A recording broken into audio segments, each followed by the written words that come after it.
Pangulong Rodrigo Duterte nagdeklarang malaya na sa mga terorista ang Marawi. Martial law sa Mindanao, aalisin na nga ba? We all look forward to the return to normalcy of every part of Mindanao. Vice President Leni Robredo, iginiit na walang planong destabilisasyon ng kanyang partido. PNP Chief Ronald De La Rosa, pinasaringan niya.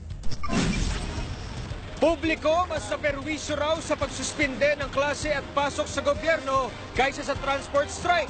Presyo ng modernong jeepney, hindi raw talaga kakayanin ng mga tsuper. Hindi man magbabago yung income ng jeep, ganun pa rin. Pulis, komato sa ospital matapos mabundol ng van sa Bulacan.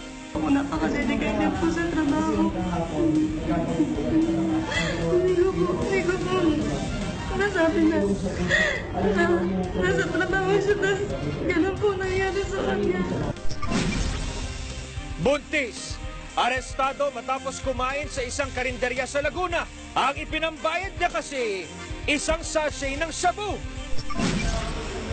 Hindi na natuto, Baron Geisler, na inquest na matapos daw magwala sa isang resto bar sa Quezon City.